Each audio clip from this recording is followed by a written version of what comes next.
Hello and welcome. This is my second video for my YouTube channel, and I believe I won't be uploading this video because of the poor quality, and of course because my wall just right next to me left hand side is completely deteriorated, so I won't be able to upload this video. However, I'm just going to go ahead and give it a try to record this video. Just letting everyone know that I'm extremely disappointed with the performance of Pakistan moving into the World Cup of 2023, and I don't think they would ever be able to come up with any performance that is going to bring smiles onto the people of this nation, who are already undergoing a lot of dismay on part of poor economic conditions. Not that much poor, of course, for everyone, but well, only a select few people who are enjoying in this country, and the rest of the people, the public, they are just in straight misery owing to inflation and steep prices of commodities and everything with relevance to life. I would just want to say that the squad that is leaving the shores of Pakistan for World Cup this time around is probably the worst in the history of Pakistan cricket. And I don't remember a time in the past that Pakistan has actually gone with so much low spirits, and most of the people of the nation are already so much less interested in the fact that the World Cup is taking place. I mean, it's like World Cup is like, warm-up matches are already, the warm-up matches have already started, but there's no fever. I'm speaking from Islamabad here. There is no fever around here. Nobody's talking about it. There is no advertisement going on, no marketing going on. Nobody's talking about cricket. It has never been like this in the past. We speak about the 2019 World Cup, 2015, 2011, 2007, 3, you go all the way back. I've been watching cricket World Cups since 1992. I could not see the 1987 World Cup. Don't clearly remember that because I was too small at that point of time. But this time, the fervor for cricket is completely lacking. And it's predominantly owing to the fact that the people of this nation have, they're just fed up of the conditions, the political instability, the overall conditions of the country.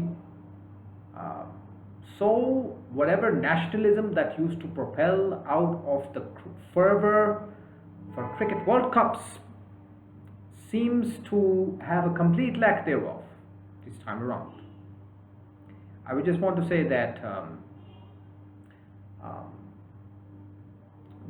Pakistan, if they would have probably had a good quality spin attack for this World Cup, because this World Cup, for this particular World Cup, given the kind of conditions that it is going to be played in, if Pakistan would have had a quality spin attack, just like the way the 2011 World Cup was played, on the likes of that model, because Pakistan, in 2011 they had the likes of Shahid Afridi, who took the highest number of wickets in that World Cup in 2011. This World Cup is also going to be played in similar conditions, in Asiatic conditions, in the subcontinent.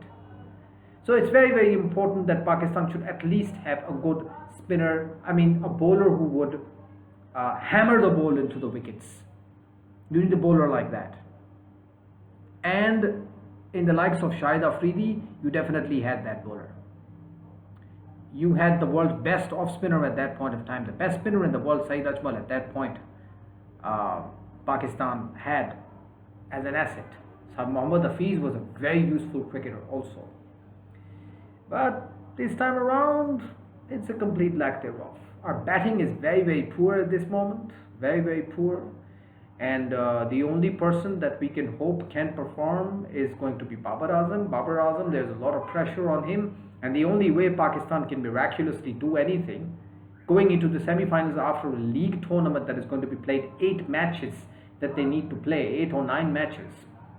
And then the top 4 will qualify into the semi-finals. We don't even have quarterfinals. We don't even have Super Sixes to be played. Super Sixes and quarterfinals always would see a team, even this Pakistan side would go ahead and qualify into the quarterfinals and come into the top four if there was a group of six on one side and a group of six on the other. But it's not like that. It's just on the pattern of the last World Cup, 2019. Pakistan could not qualify. On the pattern of the 1992 World Cup, when Pakistan qualified in the semi-final in a fashion in which, if this team beats that team and that team beats this team, and Pakistan do have a chance. If West Indies lose to Australia, Pakistan beat New Zealand, they qualify. It was just like that. Similar was the case in 2019 World Cup as well. Pakistan to win all of its 4 last matches, and then if New Zealand wins or New Zealand loses its upcoming game, or if any such team performs badly, then Pakistan has a chance. Pathetic way to qualify for a semi-final in the first place. But that kind of works for Pakistan, right? That kind of works for us. However, it doesn't work every time. And just like the way we could not qualify for the last World Cup into the semi-finals, I am not seeing Pakistan qualifying into the last four. I just don't see Pakistan going through. The only way we can go through is by way of the captain leading from the front, because we don't have a quality spin attack. But whatever the scores might be, if you win the toss, please bat first. And if you're batting Babar Azam, you need to perform and lead from the front. That's a given thing. Captains lead from the front. Take a look at all the good captains Pakistan has had. They are good captains because they used to lead from the front. All of them. Wasim Akram, Imran Khan, even, Misbah for that matter. Fine, a lot of cricket during his time, during Misbah's time, was played in the United Arab Emirates. But then, he definitely had the ability to lead from the front. He used to stand on the wicket, he used to perform, his bat used to speak for himself, his performance. Even though if Pakistan would lose the match, you would see Misbah at 80 not out, or 90 not out, or 70 not out. He would still be standing onto the crease. So Babar Azam needs to play that role of an anchor. And if he performs, which he did not in the Asia Cup, which is why Pakistan lost. We don't need your 100s and 150s against minnows like Nepal. We need you to perform against Australia. We need you to perform against India. Hit 100 against India in the first match that is going to be played in this World Cup, and you'll see how the environment of the dressing room is definitely going to change. You'll see how the fervor of this nation will all along be interested and for the good of the game. So please try to lead from the front. And otherwise I don't see any hopes for Pakistan to qualify into the last four. I think it's going to be a disastrous campaign which will mark the end of the captaincy tenure of Babar Azam in the first place. Who is going to be the next captain? I don't know. Not Shaheen Shah Afridi. It's too soon for him. He's a 23-year-old kid. Are you going to make him a captain? It's 2 years before he qualifies to become a vice captain. After 2 years, make him vice captain of the team. Not now. Don't even think about making him the vice captain right now. We should only be focusing on his game. And that's it. He has to aim into becoming a top star. Don't think, whatever this fiasco between Babar Azam and Shaheen Shah Afridi might be, even if there is a thought that Shaheen Shah Afridi does think about himself as some kind of a superstar, well, Shaheen Shah Afridi, then I must talk to you that you are wrongly placed, sir. You must focus on your game. Your aim should be to become someone like Wasim Akram. You are supposed to reach that milestone, break those records.